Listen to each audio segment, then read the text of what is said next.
Hi guys, welcome back to my channel Banerjee मंत्रा।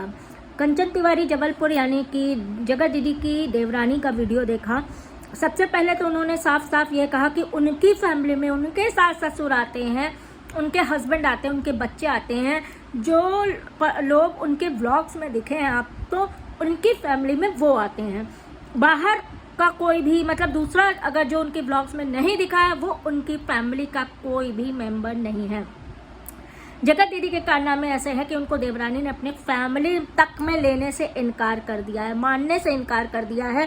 निकाल के कूड़ा, जैसे घर से हम लोग कूड़ा निकालते हैं, कुत्ते रख दें, बिल्ली रख दें, वैसे उठा के बाहर फेंकते हैं, इस तरह से इसको निकाल के बाहर फेंका हुआ है। हमें लगता है यही चीज़ें सास ससुर ने भी की होगी, मजबूरन इसने कोई धमकी दी होगी या ब्लैकमेल किया होगा, तो मजबूरन इसकी जो दिखावे वाली सगाई थी उसमें वो लोग आए थे, नाचे थे, बाकी मन से उन्होंने भी इसको निकाल के बाहर फेंक दिया था। अब जब इतना कंट्रोवर्शियल वट सावित्री का ब्लॉग है तो उसके ऊपर जवाब देना भी बनता है।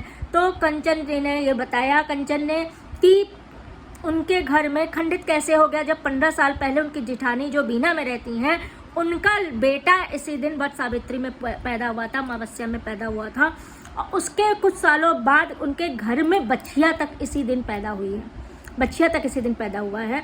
तो ये व्रत खंडित कैसे हो गया? तो यहीं पे जगत दीदी झंड जो है वो झूठी साबित हो जाती हैं। झूठ जिस समय ये वॉइस ओवर कर रही होती हैं, आप समझ जाइए ये खूब झूठ बोल के अपने को बहुत अच्छा दिखा के, देवी दिखा के, एकदम इनसे इनोसेंट तो कुछ है ही नहीं। ये अधेड़ उम्र की औरत से इनोसेंट आपके दुनिया में कुछ नहीं है। और जब फंसती हैं तो बेटी की फ़ोटो के साथ अपनी फ़ोटो डालती हैं। एक माँ कभी हार नहीं सकती, लेकिन एक माँ दुनिया भर की झंड कर सकती हैं, दुनिया भर के यूट्यूबर्स में मुंह मार सकती हैं, दुनिया भर के लोग फंसा के सगाई तक बात पहुंचा के फिर पीछे दूसरे को भिड़ा सकती हैं, दुनिया की चीज़ें कर सकती हैं। पति की खबर आई थी तो सो रही थी, जगाया नहीं गया, ठीक। ऊपर से पहले भी बहुत चीज़ें देखिए, हम इस बात की पुष्टि बिल्कुल नहीं करते कि ये धमकी रहती थी पति ससुराल वालों को, क्योंकि सुनने में आया है, कमेंट्स बहुत जगह मैंने पढ़े हैं कि ये धमकी भी देती थी ससुराल वालों को लीगल जाने की, पहले धमकी दिया करती थी। तो ये चीज़ हम तो नहीं देखे, हम नहीं जानते। लेकिन इतने सब कांड के बाद कोई बेशर्मों की तरह व्लॉग डाल देता हो जैसे कुछ हुआ ही नहीं, ये कुछ समझ से बाहर है। झूठ बोलने को दे दो, मक्कारी करने को दे दो, मुंह बना के बात करने को दे दो, और फिर रो के विक्स लगा के रोने बैठ के कि मेरे ऊपर ये कहा, मैं ये करूँगी, मैं वो करूँगी।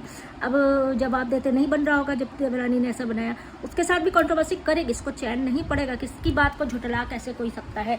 इसने जो कह दिया वो अटल सत्य है, बाकी सब उसके हाँ में हाँ मिलाओ। तो ये चीज़ें इसकी आदत है और ये नहीं जाएगी, ये आप लोग भी जानते नहीं जाएगी। इतना मुँह काले होने के बाद भी कोई अगर व्लॉग डालता हो और उसके बाद हंस के आता हो, बहुत दिखाता हो कि मैं बहुत खुश हूँ इतने कांड के बाद, तो उससे ज़्यादा और क्या ही बात हो सकती है। तो इसने जो है झूठ बोल के कि खंडित था, इसने कभी किया ही नहीं। इसने कोई करवा चौथ नहीं किया, इसने कोई वो नहीं किया।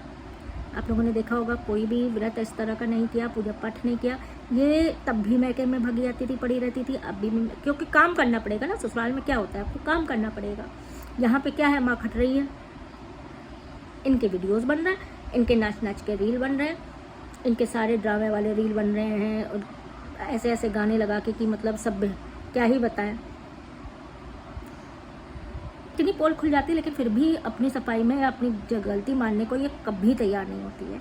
इतनी पोल खुल जाती है, आप लोग ये सब कर लीजिए। उन लोग की क्या ही ससुराल वालों की मजबूरी है, लेकिन उस मजबूरी में भी कंचन ऐसे करके स्टैंड लिए हुए हैं, कर रही है। अभी एक वीडियो में कह तो रही थी दीदी कि वहाँ से भी तो वीडियो बनती है, अगर मैं उनको टॉर्चर करती थी, उनको परेशान करती थी, तो वहाँ से भी तो वीडियो बना के वो लोग बोल सकते। कौन बोलेगा? तुम उसका लीगल जाके चुप कराओगी, जैसे तुमने सचिन को चुप कराया है। हम तो कहते हैं दोबारा से एक बार फिर सचिन और सुमित मिल जाए, इनकी जो है जो बचा खुचा है वो सामने ला दे, फिर जो हो आदमी। इन्होंने अगर 10,000 दे के वकील किया, तुम 50,000 दे के वकील कर लो, 4 वकील कर लो। सचिन से तो हम यही कहेंगे। लेकिन पारदर्शी, ट्रांसपेरेंसी, मतलब वो करके सारी चीज़ें सामने ले आओ। चलिए देखते हैं क्या होता है। बहुत दिन तक ये मामला और दबने वाला नहीं है, क्योंकि ये औरत अपनी चालबाजों से बाज नहीं आएगी, ये पुक करती रहेगी। और बाद में होगा क्या, एक दिन मनीषा का गुस्सा फूटेगा और वो सब कुछ खोल के रख देगी, ये चीज़ मान लीजिए, क्योंकि बहुत दिन तक वो बर्दाश्त नहीं कर पाएगी। इंसान है ना, इसकी तरह वैसे मतलब शर्म मार के तो बैठी नहीं है, तो वो करेगी, मुझे जितना लगता है। आपको क्या लगता है आप बताइएगा। कंचन तिवारी के ब्लॉग्स देखे थे, कैसे उन्होंने किया था, अपने मैके में किया था। सास नहीं करती है ये भी बताया, क्योंकि 15 साल पहले उनके समय में नहीं था। जब बेटा पैदा हुआ तो जो अब बहुओं की जनरेशन है, इनके घर की जितनी भी देवरानी जेठानी रिश्ते में भी हैं, वो सब करती हैं। इसका मतलब आप लोग सुन लीजिए, पूरा खानदान के जितने भी बहुएं हैं वो इनको बॉयकॉट किए हुए हैं, चाहे वो साइलेंट बॉयकॉट हो, भाई कैमरे में आके बोल नहीं सकती इनके आगे, लेकिन इनको इनकी आदतों की वजह से, इनकी उसकी वजह से, या इनके ये भी कह सकते हैं इनका जो चीज़ें ऊपर के आई हैं उसकी वजह से, शर्म के मारे इनसे कोई रिश्ता नहीं रख रहा होगा।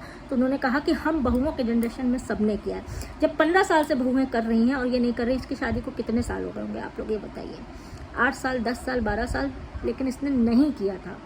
आज मुँह उठा के, जिस जहाँ पूजा हो रही है ना, वो बहुत पवित्र जगह थी, वो वट वृक्ष जो है, उसके आगे सुहागिन औरतें, देवी, सब कुछ था, वहाँ पे खड़े खड़े ये झूठ बोल रही थी, मेरे यहाँ तो खंडित है, मेरे यहाँ तो खंडित है। तुम जहाँ जाओ सब कुछ खंडित हो जाएगा, व्रत नहीं खंडित होता है। वैसे भी भगवान, देखिए कंचन ने क्या कहा, भगवान का व्रत रखो तो भगवान कहेंगे मेरा व्रत नहीं रखो, या भगवान के व्रत रखने से कोई भगवान खराब कर देंगे, ऐसा नहीं होता। लेकिन एक मान्यताएं चली आती हैं कि अगर खंडित है, कुछ दिन कुछ हुआ है, तो दूसरी बार अगर कुछ शुभ काम हो जाता है, बेटा पैदा हो जाता है या बछड़ा पैदा हो जाता है, तो वो चीज़ खंडित खत्म हो जाती है, फिर से शुरू हो जाते हैं त्यौहार। बहुत लोगों के घरों में पुराने लोग भी करने लगते हैं, जैसे ही ऐसा कुछ शुभ काम होता है, बेटा हो गया, दिन बछड़ा हो गया, तो वो लोग भी शुरू करने लगते हैं। लेकिन इनके उस जनरेशन तक लोगों ने नहीं किया, आगे की जनरेशन ने नए तरीके से शुरुआत की। आज की वीडियो यहीं खत्म करते हैं। आप लोग का क्या मानना है मुझे कमेंट सेक्शन में बताइए। नेक्स्ट वीडियो का वेट करिए। Like, subscribe and do comment.